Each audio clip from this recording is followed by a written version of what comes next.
ತುಂಬ high risk deliveries ನಡೆಯುತ್ತೆ. ತಾಯಂದಿರಿಗೆ ಶುಗರ್ ಇರೋದು, diabetic, infant of diabetic mother, phototherapy ಬೇಕಾಗುತ್ತೆ. ಅದಕ್ಕೆ ಸಾಕಷ್ಟು ವೇಟ್ ತುಂಬ ಕಮ್ಮಿ ಇರುತ್ತೆ, ಆ ಥರ TPN ಕೊಡ್ತೀವಿ.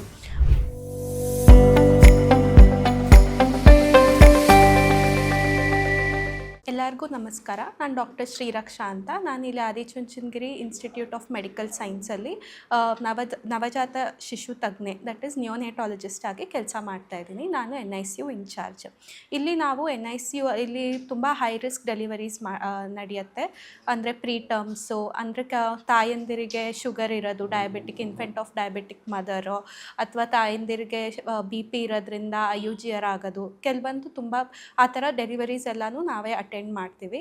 ಆಮೇಲೆ ರಿಸಸಿಟೇಷನ್ ರೂಮಲ್ಲಿ ನಾವು ಆ ಬೇಬೀಸ್ನ ರಿಸಸಿಟೇಟ್ ಮಾಡಿ ಏನಾದರೂ ಬೇಕಿತ್ತಂದರೆ ಕೆಲವೊಂದು ಮಕ್ಕಳಿಗೆ PPV ಅಂತ ಹೇಳ್ತೀವಿ, ಅದು ಬೇಕಾಗುತ್ತೆ. ಇಂಟ್ಯುಬೇಷನ್ ಬೇಕಾಗುತ್ತೆ, ಅಥವಾ ಸೆಂಟ್ರಲ್ ಲೈನ್ ಆಕ್ಸಿಸ್ ಬೇಕಾಗುತ್ತೆ, UVC ಅಂತ. ಅದೆಲ್ಲ ಹಾಕ್ಕೊಂಡ್ಬಿಟ್ಟು NICUಗೆ ಶಿಫ್ಟ್ ಮಾಡ್ತೀವಿ. ನಾವು ಶಿಫ್ಟ್ ಮಾಡಾದಮೇಲೆ ಅಲ್ಲಿ ಬೇಬೀಸ್ದು ಎಲ್ಲ ಇಕ್ವಿಪ್ಮೆಂಟ್ಸ್ ನಮ್ಮ ಹತ್ರ ಅಡ್ವಾನ್ಸ್ಡ್ ಇಕ್ವಿಪ್ಮೆಂಟ್ಸ್ ಇದೆ. ನಾವು ಅದನ್ನು ಯೂಸ್ ಮಾಡಿಬಿಟ್ಟು ಬೇಬೀಸ್ನ ಟ್ರೀಟ್ ಮಾಡ್ತೀವಿ. ಇಲ್ಲಿ specialised and evidenced based care ಕೊಡ್ತೀವಿ ನಿಯೋನೇಟ್ಸಿಗೆ. ನಮ್ಮ ಹತ್ರ ಇರೋ ಇಕ್ವಿಪ್ಮೆಂಟ್ಸ್ ಕೆಲವೊಂದು moderate to advanced respiratory support, ಅದು ಕನ್ವೆನ್ಷನ್ ಮೆಕ್ಯಾನಿಕಲ್ ವೆಂಟಿಲೇಷನ್ ಇದೆ.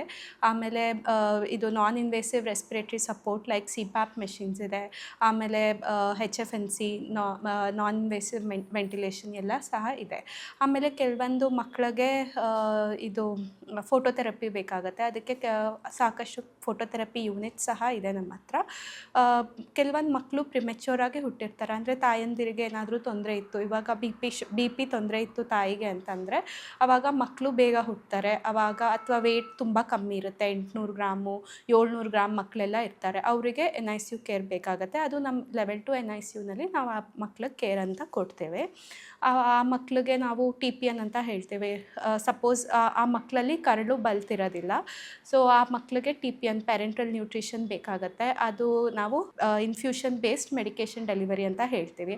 ಆ ಥರ TPN ಕೊಡ್ತೀವಿ. ಆಮೇಲೆ ಕೆಲವೊಂದು ನಮ್ಮ ಹತ್ರ ಬೆಡ್ ಸೈಡ್ ಅಲ್ಟ್ರಾಸೌಂಡ್ ಇದೆ, ಬೆಡ್ ಸೈಡ್ ಎಕೋ ಇದೆ.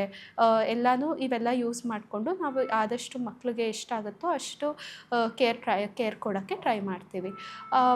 ಕೆಲವೊಂದು ತಾಯಂದಿರಿಗೆ ಡಯಾಬಿಟಿಸ್ ಇರುತ್ತೆ. ಆ ಥರ ಮಕ್ಕಳಲ್ಲಿ ಶುಗರ್ ತುಂಬ ಕಮ್ಮಿ ಆಗೋ ಚಾನ್ಸಸ್ ಇರುತ್ತೆ. ಸೊ ಆ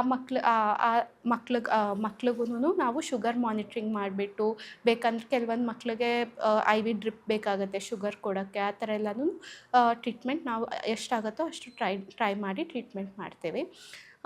ಇನ್ನೊಂದು ಅಂಶ ಅಂದರೆ ಇಲ್ಲಿ 24 ಗಂಟೆ 7 ದಿನ ವಾರದಲ್ಲಿ ಯಾವಾಗೂ ಒಬ್ಬರು ನಿಯೋನೆಟಾಲ್ ಅಥವಾ ಪೀಡಿಯಾಟ್ರಿಕ್ ಸ್ಟಾಫ್ ಇದ್ದೇ ಇರ್ತಾರೆ 24/7. ಆಮೇಲೆ ಅದ್ರ ತಕ್ಕಂಗೆ ಸ್ಕಿಲ್ಡ್ ನರ್ಸಿಂಗ್ ಸ್ಟಾಫ್ ಇರ್ತಾರೆ ನಾವು ಸಪೋರ್ಟ್ ಮಾಡೋದಕ್ಕೆ, ನಮ್ಮದು ಬೇಬೀಸ್ಗೆ ಮಾನಿಟ್ರಿಂಗ್ ಮಾಡೋದಕ್ಕೆ. ಆಮೇಲೆ ಪೋಸ್ಟ್ ಗ್ರ್ಯಾಜುಯೇಟ್ಸ್ ಇರ್ತಾರೆ. ಈ ಥರ ಎಲ್ಲ ಒಂದು ಯೂನಿಟ್ ಅಂತ ಇದ್ದಾಗ ಮಕ್ಕಳಿಗೆ ಒಳ್ಳೆ ಕೇರ್ ಸಿಗುತ್ತೆ.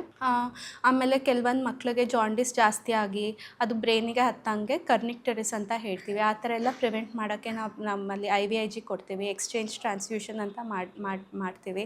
ಸೊ ಇದೆಲ್ಲನೂ ಮಾಡ್ತೀವಿ. ಆಮೇಲೆ ಇನ್ನೊಂದು ಫ್ಯಾಮಿಲಿ ಬೇಸ್ಡ್ ಕೇರ್ ಅಂತ ಒಂದಿದೆ, ಅದನ್ನು ನಾವು ನಮ್ಮ ICUನಲ್ಲಿ ಕೊಡ್ತೀವಿ.